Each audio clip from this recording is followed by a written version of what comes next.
Yes. Buon pomeriggio. Grazie.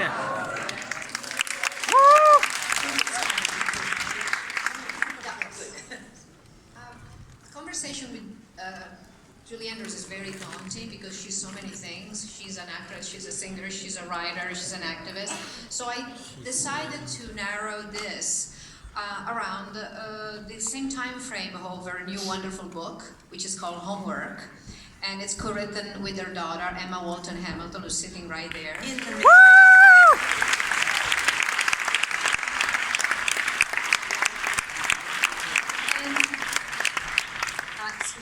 With my granddaughter, my grandson, and my son-in-law.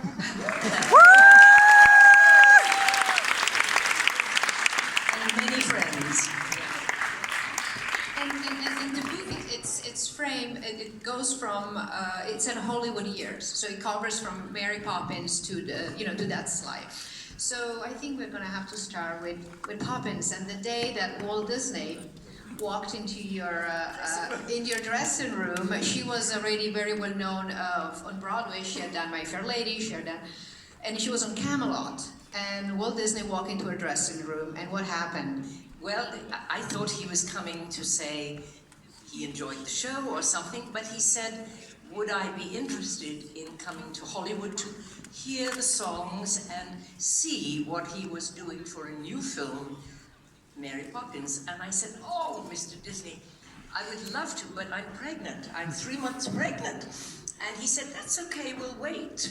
And so I said, well, I didn't know that preparing a film takes so long. And he turned to my then husband and said, and what do you do, young man? And I said, he said, I am a designer of theater and film and much else, books and illustrations. And he said, when you come to Hollywood, you bring your portfolio with you.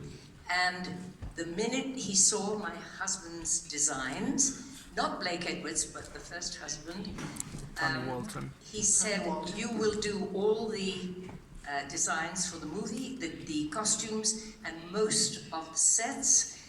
And Tony Walton, my husband, he received an Oscar nomination. First, Disney had an extraordinary sense of talent, and he was very, very generous and kind. So it was wonderful, wonderful.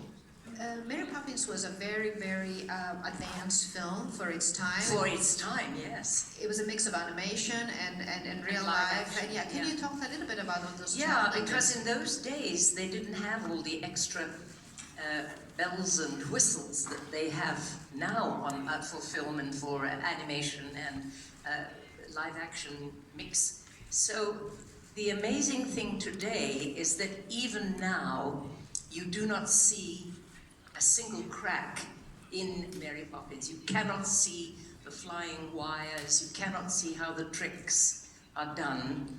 And in those days, that was amazing, because it was the first, I think, almost the first. And you were like flying with... Oh, yes. The agony. I had to wear a harness through my clothes, and it was very painful.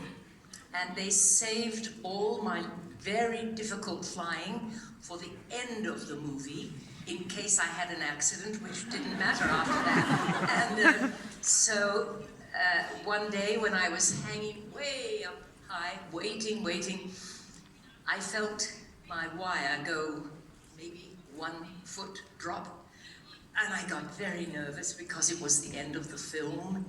And I said, excuse me, could you let me down very gently? I think I may be going to fall.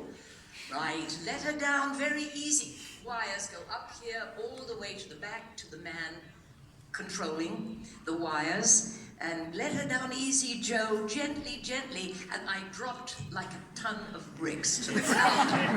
And I think I said a few words that Mr. Disney had not heard very often.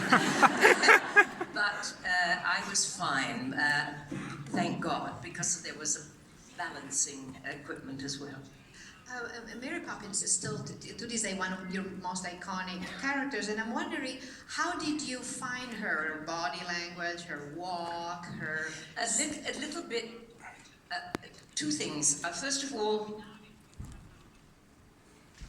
of all, Tony Walton's costume designs. He said to me, I think Mary Poppins has a little secret life somewhere.